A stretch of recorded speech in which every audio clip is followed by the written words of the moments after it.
आप मेरे को खड़ा नहीं दिया, आप कैसे खड़े हो जाते? अभी आपने बताया कि आपका पार्टी का एक्सपेंशन रूट मैप क्या रहेगा, लेकिन इसमें इमाम पार्टी ये मुस्लिम लोगों के लिए हित की रक्षा करती है, ऐसा है क्या? नॉन मुस्लिम वोटर्स के लिए एजेंडा आपका क्या रहेगा, और वो सभी क्लास के लिए?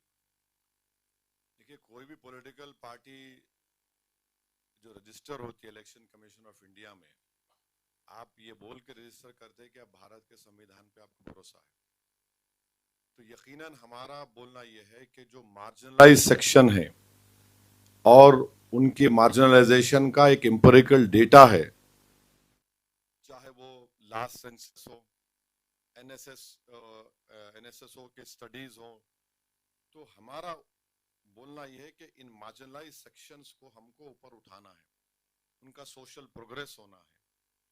और भारत के संविधान में राइट टू इक्वालिटी जो है, वो इक्वालिटी क्या बात करता है? वो इक्वालिटी सब्सटेंटिव इक्वालिटी की बात करता है। अगर कोई दौलतमंद रहे और आप बोलेंगे इक्वालिटी, तो ऐसा नहीं होता। सब्सटेंटिव इक्वालिटी के लिए हमको कोशिश करना है। वही हमारे जो संविधान बनाने वाले हैं, जिसमें बाबा साहब अम्बेडकर हैं, उस सब्सटेंटिव इक्वालिटी को हासिल करना है, जो हमारे प्रियम्बल में लिखा गया कि लिबर्टी, जस्टिस, फ्रेटर्निटी, इसको हासिल करना है। तो जाहिर है आप आप एक्सक्लूसिव नहीं हो सकते, आपको इंक्लूसिव रहना पड़ेगा। तो ये हमारा मैसेज है।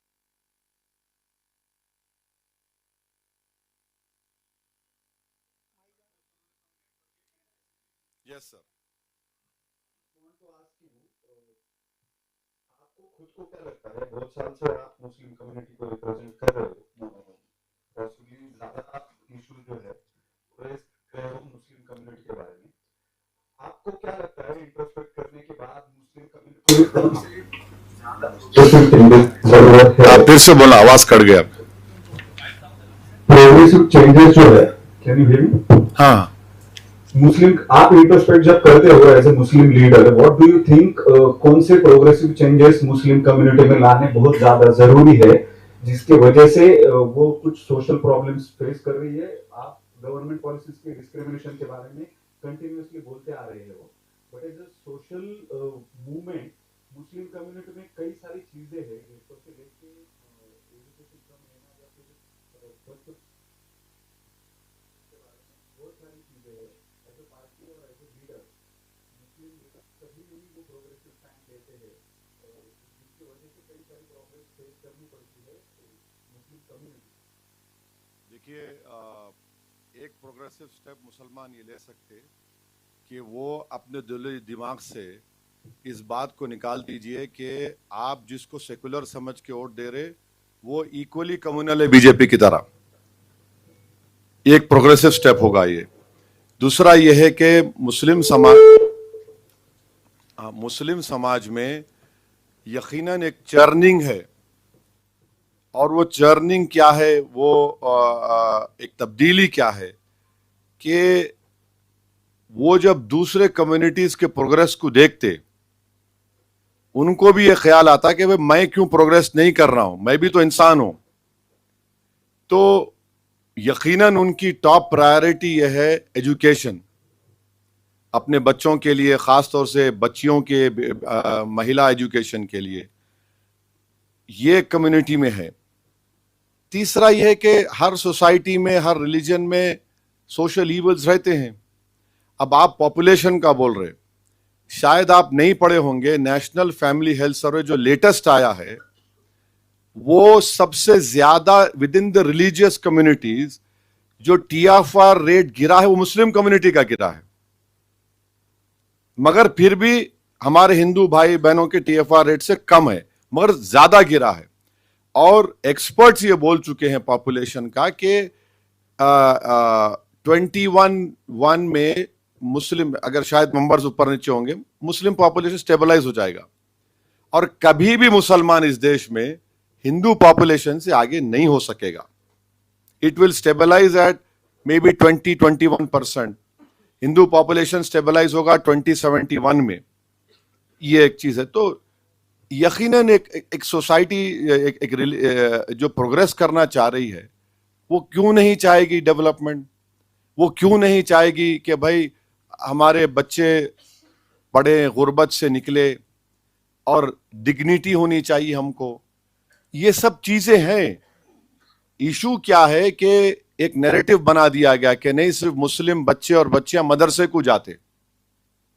मैं आपको बोल रहा हूं कि आप लोग आरटीआई एप्लीकेशन डाल के देख लीजिए कि कितने मुस्लिम इलाकों में गवर्नमेंट के स्कूल्स है as compare to other localities, और उस अगर है तो कितने टीचर्स हैं। ये नहीं कर रहे। नहीं, मदरसे को भी जाते। मदरसे को क्यों भी जाते? एक रिलीजन सीखने के लिए, और एक पर्टिकुलर सेक्शन है जो रिलीजियस स्कॉलर बनना चाहता। मगर सबसे बड़ी चीज क्या है कि भाई चलो मेरा बच्चा और बच्ची कम से कम जाके कुरान सीखेंगे, नमाज पढ़ना सीख जाएंगे, और कोई स्कूल सिस्टम है ही नहीं, तो गवर्नमेंट फेल होती उसके ऊपर। आपको और एग्जांपल दे देता हूं मैं। आप देखिए, नरेंद्र मोदी की गवर्नमेंट ने pre matric, post matric scholarship और merit cum means, post matric बहुत इंपॉर्टेंट है। ड्रॉप आउट रेट यहां पर है। अच्छा, मेरी बात का भरोसा मत करिए। एक प्रोफेसर कुंडू की रिपोर्ट है जो 2015 या 16 में उस वक्त माइनॉरिटी मिनिस्टर थी नजमा हेपतुल्लाह, उनको दी गई। प्रोफेसर कुंडू और उनके साथियों ने ये एम्पिरिकल एविडेंस दिया कि the biggest reason for Muslim drop out is they don't have the financial wherewithal. ये गवर्नमेंट को दी गई रिपोर्ट। मोदी साहब क्या कर दिए? बोले कि नहीं, पोस्ट मैट्रिक स्कॉलरशिप तुमको मिलेगी 9th और 10th में। कैसा होगा बताइए? मेरा तो ड्रॉप आउट रेट क्लास 5-6 से शुरू हो जाता है। यहां पर आप सपोर्ट करना चाहिए ना मेरे को। आप 9-10th में देंगे। एक फेलोशिप थी मौलाना आजाद, लोग जो डीफिल और एमफिल या पीएचडी करते, उसको बंद ही कर दिए। तो ये कैसा होगा बताइए? गवर्नमेंट अगर इंसाफ नहीं करेगी। अच्छा, एक प्राइम मिनिस्टर की स्कीम है माइनॉरिटी मिनिस्ट्री में, वो क्या था? मुस्लिम कॉन्सेंट्रेटेड एरियाज में होगा। इन्होंने क्या कर दिया? जनरल कर दिया उसको। तो ये कैसे होगा बोलिए? ये तो सिस्टमिक पिन पॉइंटेड डिस्क्रिमिनेशन हो रहा है। मगर आपको मैं ऑनेस्टली बोल रहा हूं, मुसलमानों के लिए, मुस्लिम बच्चियों के लिए हिजाब कोई बैरियर नहीं है उनके प्रोग्रेस का। बाज हिजाब पहनते रिलीजियस रीजन से, बाज नहीं पहनते, काम भी करते। और मैं हैदराबाद में देखता हूं कि कोई भी मार्केट में नई मोटरसाइकिल आई तो चलाते बच्चियां हिजाब पहन के चलाते, गाड़ी चलाते। बल्कि मैं अपने एक एनजीओ थे, उनसे बोल के एक इलेक्ट्रिक ऑटो दिलाया, तो मेरे कॉन्स्टिट्यूंसी के 8 लेडीज आके बोले हमको दो। मैं बोला तुम्हारे के लाइसेंस नहीं, बोले सिखाओ। सिखाए, चला रहे वो। तो ये हरगिज मत समझिए, आप बिलीव ही मत करिए कि मुसलमान एक सोशल चेंज नहीं चाहता। आप अपॉर्चुनिटी, वो माहौल बना रही नहीं ना। आप बुलडोजर मेरे सामने खड़ा कर दे रहे, आप मेरे को डरा दे रहे, तो कैसा होगा बताइए? तो मुस्लिम कम्युनिटी के है प्रॉब्लम्स है, उनको चेंज लाने का है और चेंज हो रहा है। मगर अगर कोई ये बोलेगा कि नहीं रिलीजन की वजह से प्रोग्रेस नहीं करो, बहुत झूठ है वो, सरासर झूठ है वो। इसमें कोई सच्चाई नहीं है। गवर्नमेंट अपनी जिम्मेदारी नहीं निभा रही है। किसी हद तक आप यकीनन मुसलमानों को भी चेंज लाना पड़ेगा, मगर वो ला रहे। उनको लग रहा है कि हम चेंज 2 कदम आगे बढ़ाते, हमारे को आप, हमारा एग्जिस्टेंस को आप क्वेश्चन करना शुरू कर देते। प्रॉब्लम है।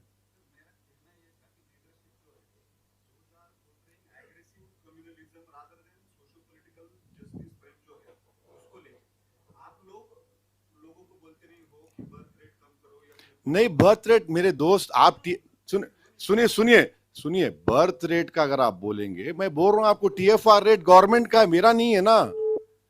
टीएफआर रेट ना आप दिए ना मैं दिया, तो गवर्नमेंट ऑफ इंडिया का है। टीएफआर रेट सबसे ज्यादा रिलीजियस कम्युनिटीज में मुसलमानों का गिरा है। ये क्यों गिरा है? क्योंकि उनको रियलाइजेशन है, उन्होंने डिसाइड कर रहे, उन्होंने अपना चॉइस ले रहे। अब लोग मेरे को बोलते नहीं आपको 6 बच्चे हैं, तो मैं बोलता हूं मोदी के कितने भाई बहन है, अमित शाह के कितने भाई बहन है। तो ये मगर चेंज है। हम लोग बोलते, आज भी मैं बोलता हूं कि ट्रिपल तलाक मत दो अपनी बीवी को। कल का मेरा भाषण सुनिए आप इचल करांजी में, मैं उनको बोला कि तुम लोग जो सोसाइटी के ईवल से दूर रहो, शराब से दूर रहो, ड्रग्स से दूर रहो,